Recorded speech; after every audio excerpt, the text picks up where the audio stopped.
हुए हैं आज के सेशन में, उन सभी का स्वागत है। मेरा नाम डॉक्टर रायदास, एमबीबीएस, मुंबई से। आज हम जो भी बात करेंगे तो बेसिक पे बात करेंगे कि बीमारी होती क्यों है,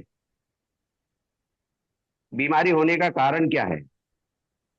तो जो ये प्रोडक्ट बनाया गया है, जैसे अभी पुनीत जी ने कहा कि ये जो एक माइक्रो न्यूट्रिएंट है, ये नैनो टेक्नोलॉजी से बनाया हुआ फ्रूट एक्सट्रैक्ट है। आखिर ये है क्या, ये हम क्यों बेचना चाहते हैं? क्योंकि मार्केट में आज फूड सप्लीमेंट के नाम पे बहुत सारी चीजें बेची जा रही हैं और लोग लेते भी हैं, बहुत सारी कंपनियां हैं। लेकिन ये प्रोडक्ट में ऐसा क्या है कि जो हम इसको प्रमोट कर रहे हैं और हम बता रहे हैं कि जितनी क्रॉनिक बीमारियां हैं, जिसको कि हम लोग मराठी में लांब पल्लेचे आजार बोलता है, तो लांब पल्लेचे आजार, बड़ी बड़ी बीमारियां, जैसे हम लोग इंग्लिश में बोलते हैं डीजेनरेटिव डिजीजेस, ये होती क्यों है आखिर? अचानक हमें पता चलता है कि किसी को हार्ट अटैक आ गया, किसी का पैरालिसिस हो गया है, किसी का किडनी फेल हो गया है, किसी को डायबिटीज हो गया है। आज देखा जाए तो 5 लोगों का टेस्ट करने पे एक आदमी डायबिटिक निकल ही जाता है। तो कहने का तात्पर्य यह है कि ये जो लंबी बीमारियां अचानक हमारे सामने क्यों आ रही हैं, तो इसका मेन कारण अगर जानना है तो हमें ये देखना पड़ेगा कि हमें जीवन में क्या 3 चीज आवश्यक है। ये 3 चीज जो है, जो हमारे शरीर के अंदर जाती हैं, ये हमको पता है कि ये न्यूट्रिशन, जो खाना खाते हैं हम लोग, दूसरा पानी, और तीसरी हवा, ऑक्सीजन जो हम लोग लेते हैं। ये 3 चीज के बगैर तो कोई जी नहीं सकता है मेरे ख्याल से। अगर इस चीज को अगर आप समझ गए तो ये जो मैं बोलने जा रहा हूँ अभी, जो समझाने जा रहा हूँ कि बीमारी का कारण क्या है, तो आप अपने आप को बचा भी सकते हो और इसको ठीक भी कर सकते हो। तो सबसे पहले मैं ये बताऊंगा कि न्यूट्रिशन, तो न्यूट्रिशन में हमें क्या क्या चीजों की जरूरत होती है, जो स्कूल में सिखाया जाता है कि हमें ग्लूकोज की जरूरत होती है एनर्जी के लिए, प्रोटीन की जरूरत होती है मसल बिल्डिंग के लिए, और फैट की जरूरत होती है, और उसके साथ में हमें बहुत सारे विटामिन, मिनरल्स और फाइबर्स और बहुत सारे माइक्रो न्यूट्रिएंट्स की जरूरत होती है, जैसे फाइटो न्यूट्रिएंट्स है, फ्लेवोनाइड्स है, ऐसे भी चीजों की जरूरत होती है। तो जैसे मैं ये गिना रहा हूँ, ये सारे विटामिन सारे, तो क्या आज हमारे भोजन में ये सारी चीजें मिल रही है क्या? जो हमारा स्टेपल फूड है, 3 चपाती या 4 चपाती या राइस या दाल या एक सब्जी, तो ये सारी चीजें हम दे रहे हैं क्या? अगर हम नहीं दे रहे हैं तो अचानक कोई ना तो कोई बीमारी हमारे सामने आकर खड़ी हो जाती है। तब हम बोलते हैं कि अरे मुझे क्यों हो गया ये बीमारी, मुझे कैंसर हो गया, डायबिटीज हो गया, पैरालिसिस हो गया, किडनी फेल हो गई, मेरा प्रॉब्लम ऐसा क्यों हुआ है? क्योंकि हमने उसके ऊपर पहले से ध्यान नहीं दिया। तो एक चीज है, prevention is better than cure. बीमारी होने से पहले अगर बीमारी को बचा लिया जाए तो उत्तम है। तो मैं आज ये बताना चाहता हूं कि ये 3 चीज जो हम लेते हैं, हम खाना खाते हैं, पानी लेते हैं और हवा लेते हैं, ऑक्सीजन लेते हैं, ये 3 चीज हमारे बॉडी में जाकर करती क्या है? आखिर इनका काम क्या है वहां पर? तो ये तीनों चीज मिलकर एक मेटाबॉलिज्म, चयापचय की क्रिया करते हैं। ये जो होता है सेल में होता है। जैसे कि सेल सेल हमारे बॉडी का एक कोशिका जिसको बोलते हैं हम लोग, एक बेसिक पार्ट है। ये सेल से ऑर्गन बनता है, ऑर्गन से सिस्टम बनता है। ये सारी चीजें जो बॉडी बनी है एक सेल से बनी हुई है। ऐसे हमारे बॉडी में 60 ट्रिलियन सेल्स हैं, और ये 60 ट्रिलियन अलग अलग तरह के सेल हैं। जैसे कि अभी पुनीत जी बार बार बोलते हैं कि 220 प्रकार के सेल हैं। हमारी आंखों का सेल अलग है, हार्ट का सेल अलग है, लंग्स का सेल अलग है, इंटेस्टाइन का सेल अलग है। ये सारे सेल अलग है, 220 तरह के सेल हैं। अब इन सेल को क्या चाहिए? क्या हम गिन कर देते हैं क्या? सवाल होता है यहाँ पर कि क्या हम ये सारी चीजें जो गिन कर देते हैं कि जैसे हमारे हार्ट को कैल्शियम चाहिए, क्योंकि वो 72 बार 1 मिनट में धड़कते चले जा रहा है, और कई सालों से धड़कते चले जा रहा है। हम सो जाते हैं, हमारी सांसें चलती रहती हैं। हम खाना खाते हैं, सो जाते हैं, सुबह लैट्रिन जाते हैं। ये सब क्या है? नेचुरल। ये सब क्या होता है? तो इनको क्या चाहिए? कुछ चाहिए रहता है। क्या हम उसको देते हैं क्या? अगर नहीं देते हैं तो हमें बीमारी आनी ही है।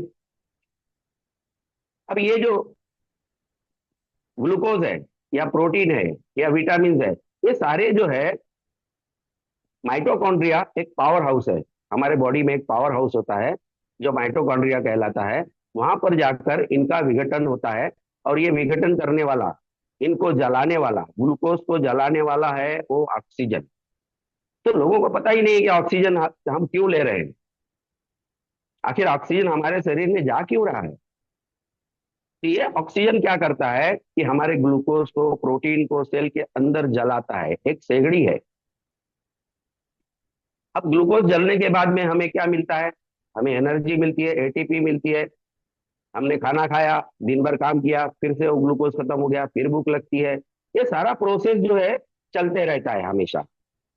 लेकिन इसके बीच में जो प्रोसेस चलता है, चयापचय की क्रिया, जो मेटाबॉलिज्म है, उसके कारण बहुत सारी गंदगी भी निकलती है। जैसे कि हमें एटीपी मिल गया, एनर्जी मिल गया, उसके साथ में कार्बन डाइऑक्साइड भी निकलता है। कार्बन डाइऑक्साइड हम लोग छोड़ देते हैं और फिर ऑक्सीजन लेते हैं। लेकिन उसके साथ में बहुत सारी गंदगी और निकलती है, जिसको हम लोग कहते हैं फ्री रेडिकल। ये जो सेल में जो ऑक्सीजन करता है, ये ऑक्साइड बनाता है। ये जो फ्री रेडिकल जो तैयार होता है, यही घातक है। ये फ्री रेडिकल को ROS भी कहते हैं, रिएक्टिव ऑक्सीजन स्पेसिस। मतलब ये ऑक्सीजन जो है रिएक्टिव है, सजीव है, ये मारक है, ये मारता है लोगों को। तो ये फ्री रेडिकल क्या होता है? फ्री रेडिकल के नाम है hydroxyl group, peroxyl group, peroxynitrite, super oxide. ये सारे फ्री रेडिकल हमारे शरीर में चलना चालू हो जाते हैं। लेकिन अब इसका उपाय क्या है? इतने सालों से तो हम जी रहे हैं, तो आज ही डॉक्टर क्यों बता रहा है कि भाई फ्री रेडिकल से सारी बीमारियां होती है? ये मैं इसलिए कह रहा हूं कि हमारे शरीर में ऑलरेडी एंटीऑक्सीडेंट रेडी है उसको काउंटर करने के लिए। अब ये एंटीऑक्सीडेंट क्या होता है?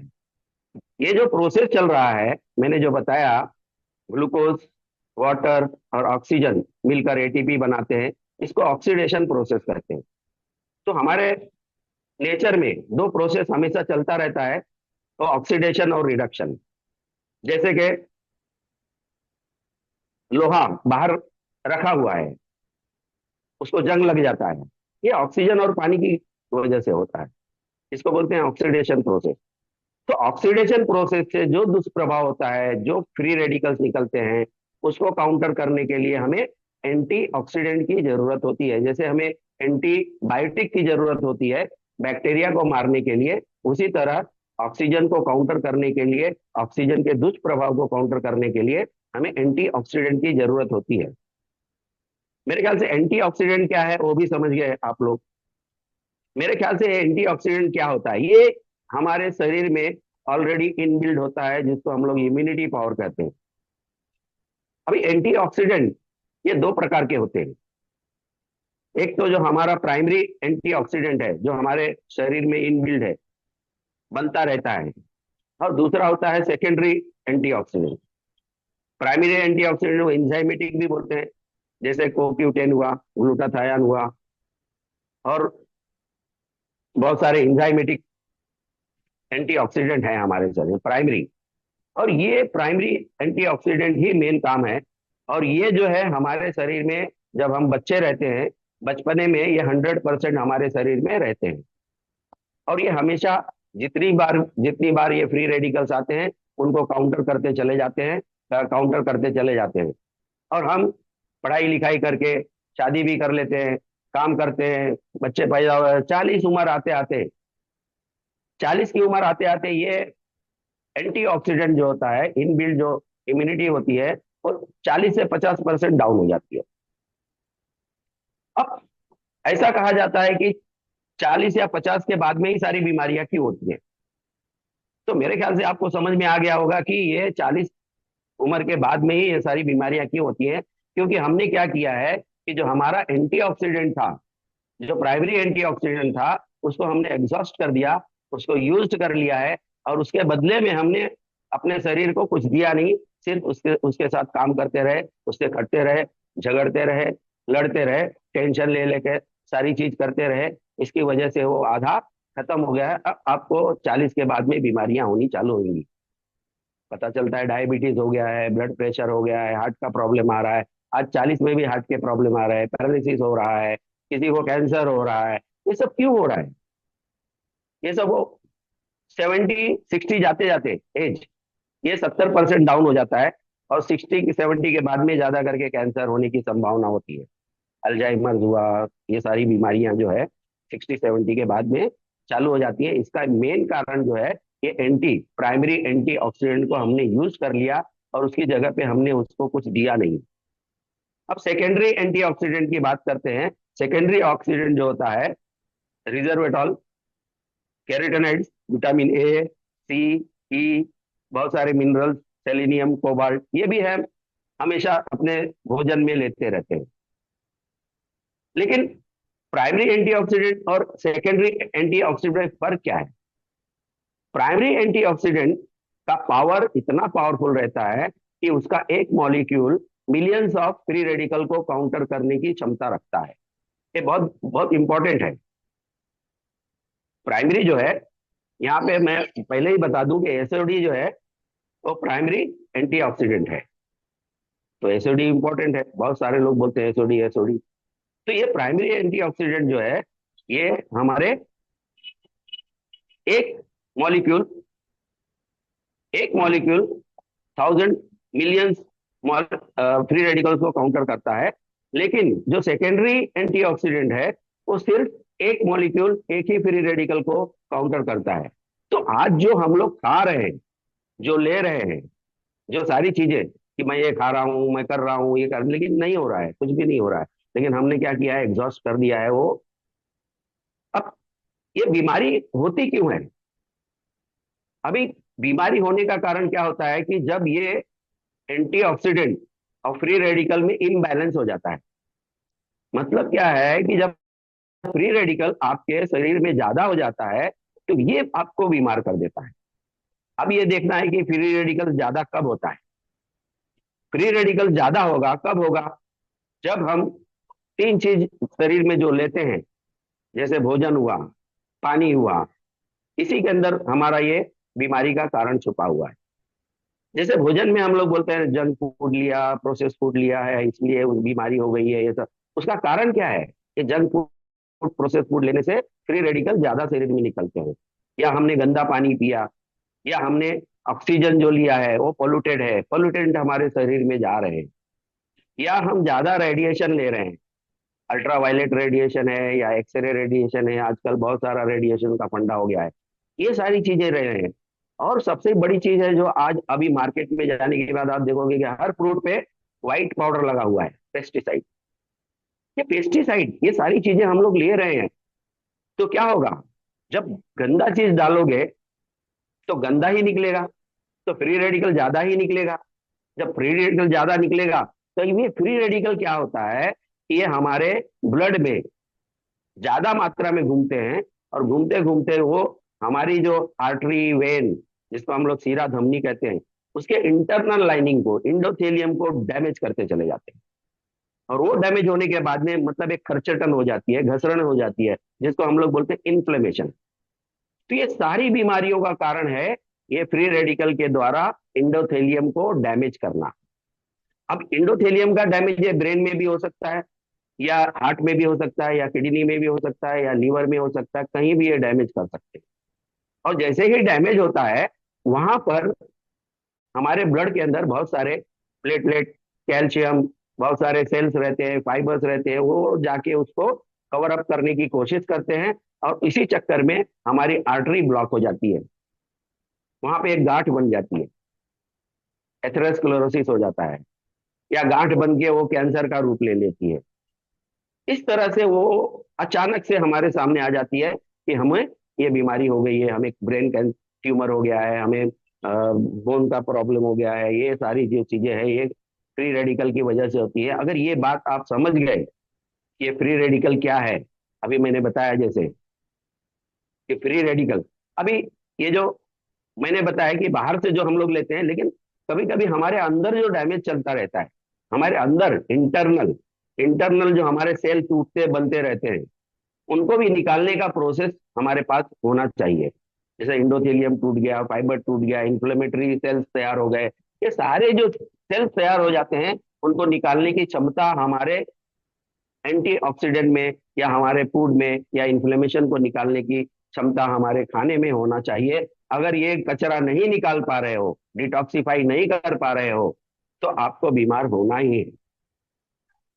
तो मेरे ख्याल से ये सारी चीजें जो मैंने मैंने अभी बताई, तो ये सारा बीमारी जो है एंटीऑक्सीडेंट की कमी से ही होता है।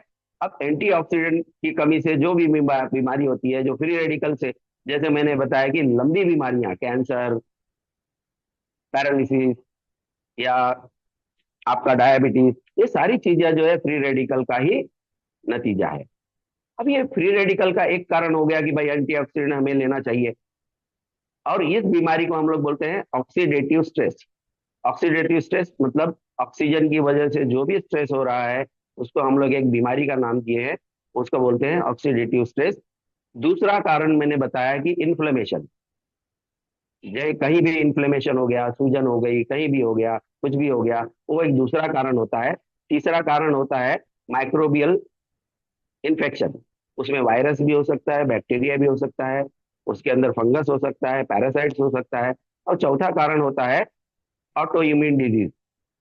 पांचवा कारण होता है हमारा लो इम्यूनिटी पावर, हमने उसको न्यूट्रिशन दिया नहीं है, इसकी वजह से हमें भी। और लास्ट जो ऑटो इम्यून डिजीज है, वो कब होता है कि जब हमारा सेल किसी चीज को पहचान नहीं पाता है, तो उसके अगेंस्ट में रिएक्ट करता है, वो हाइपर एक्टिव हो जाता है। इस तरह से बहुत सारी बीमारियां हमारे शरीर में होने की संभावना, और इस बीमारी का तोड़ जल्दी डॉक्टर के पास नहीं है, वो जल्दी कर नहीं पाते हैं। ये सारी चीजें जो है एक दो दिन में नहीं होती हैं, ये सालों साल लगता है। ये सारी बीमारियां हम एक वर्ड में बताएंगे कि ये लाइफस्टाइल डिजीजेज हैं। आपका लाइफस्टाइल चेंज हुआ है, आप वॉकिंग नहीं करते हो, आप योगा नहीं करते हो, आप खाने में ध्यान नहीं देते हो, आप जो हवा ले रहे हो उसमें ध्यान नहीं देते हो, तो ये कारण है। ये कारण से ही आपको ये जो लंबी बीमारियां होती हैं, ये इसी का कारण है। और उसके ऊपर जो हमने ये जो तोड़ लेकर आया है, ये जो हमने बायोसेलिक्स का जो प्रोडक्ट लेकर आए हैं, ये उसका तोड़ है। मार्केट में ऐसा प्रोडक्ट मुझे तो आज तक दिखाई नहीं दिया कि इसके अंदर जो जितनी बीमारियां मैंने बताई, ऑटो इम्यून डिजीज, इन्फ्लेमेशन या ऑक्सीडेटिव, सभी चीजों के लिए तोड़ है। अब ये प्रोडक्ट जो बनाया गया है, ये जो प्रोडक्ट जो इसका बेस है, इसका बेस है 18 सेंचुरी के पहले शुरू होता है। 18 सेंचुरी में एक एप्पल पाया गया था स्विट्जरलैंड में। जो एप्पल 4 से 6 महीना रख दो खराब नहीं होता था, उसको कट करके रख दो हील हो जाता था। मतलब उसमें सिर्फ सेल्फ हीलिंग पावर था। फ्रेड जूली नाम के साइंटिस्ट ने, उन्होंने मोबिली बायोकेमिस्ट्री, इनकी संस्था है, वहां पे इसका कल्चर की करना चालू किया। कल्चर करने के बाद में इसको नाम दिया फाइटोसेल टेक। फाइटोसेल टेक का मतलब होता है an innovative plant cell culture method. और इस मेथड से हमारे दो इंग्रेडिएंट हैं, जो एक एप्पल है, दूसरा है अंगूर, मैलस डोमेस्टिका बोलते हैं, सोलर वाइटिस बोलते हैं। ये दो चीज जो है स्टेम सेल है।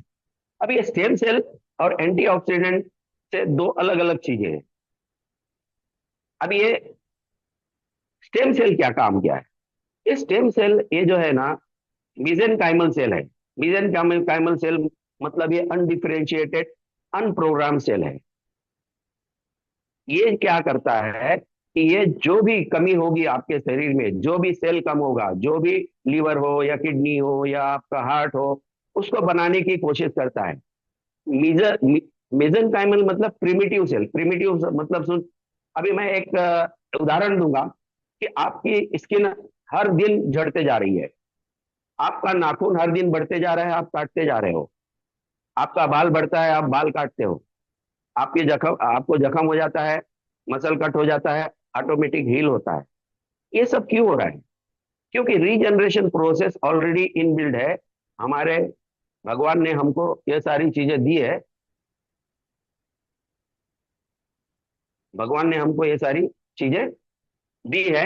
ऑटोमेटिकली ये बनते हैं, मतलब इनका जब सेल बनता है तो पहले जो प्रिमिटिव रहता है बहुत छोटा रहता है, और ये सारे सेल जो है बोन में बनते हैं, बोन इंड, हमारे बोन के जो जितने इंड है, बोन मैरो, वहां से बनते हैं।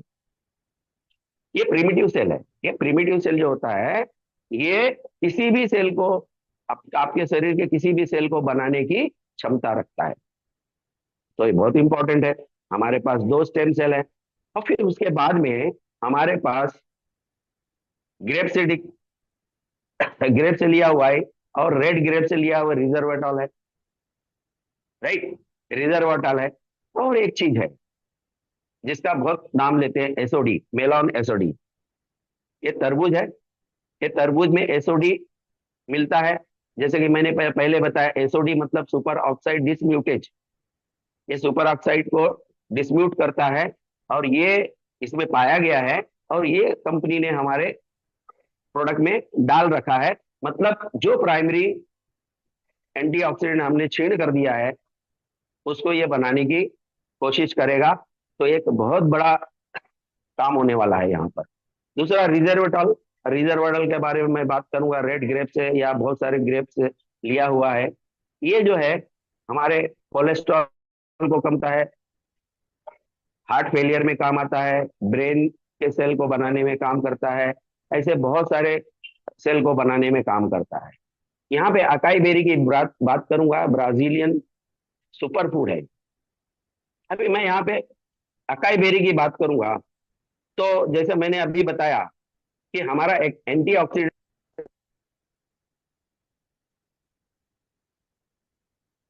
तो हम कैसे पहचानेंगे कि ये पावरफुल एंटीऑक्सीडेंट है?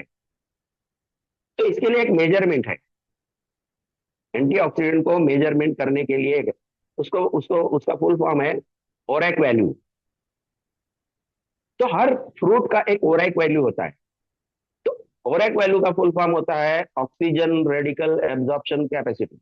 मतलब ऑक्सीजन रेडिकल को एब्जॉर्ब करने की, आत्मसात करने की कैपेसिटी हमारे ये फ्रूट में कितना है, उसको मापा जाता है। ये देखा गया है कि अकाई बेरी में सबसे ज्यादा ओरैक वैल्यू का एंटीऑक्सीडेंट पड़ा हुआ है, या ब्लूबेरी में, या रेड इसके अंदर है, या ये जितने हैं इंजाइमेटिक, कोक्यूटेन है, एस्ट्राजेंथिन है, ये सारे एंटीऑक्सीडेंट, एंटी इंफ्लेमेटरी से भरे हुए हैं। जैसे क्लोरेला है, बहुत सारा विटामिन है, विटामिन है, ओमेगा 369 है, ये भी एक एंटी एंटी इंफ्लेमेटरी। अभी ओमेगा फैटी एसिड है। अब ये फैटी एसिड क्या करता है? ये हमारे ब्रेन को बनाने का काम करता है। ये ओमेगा 369 जो है, ये हमारे सेल के मेम्ब्रेन को बनाता है। हमारा सेल का मेम्ब्रेन जो है लाइपो प्रोटीन से बना है। Lipo protein, lipo means fat, और प्रोटीन मतलब प्रोटीन, ये दो चीज मिली हुई है। तो ओमेगा 369 जो भी डैमेज सेल है, उसको फिर से बनाने का काम कौन करता है? ओमेगा 369। तो सर मेरे ख्याल से ये जो है, और बहुत सारे विटामिन है यहाँ पे, और ये इंग्रेडिएंट जो मैंने बताए हैं, वो जो मैंने बताया बीमारी का कारण, उससे मैच करते हैं। अब अगर ये मैच करते हैं, इनका ओरैक वैल्यू आप स्टडी कर लीजिए। अगर ओरैक वैल्यू सबसे ज्यादा है हमारे प्रोडक्ट का, तो ये सबसे अच्छा काम करेगा, और ये प्रोडक्ट सारी बीमारियों पे काम करेगा, सिर्फ मौत को छोड़कर। धन्यवाद सर, थैंक यू।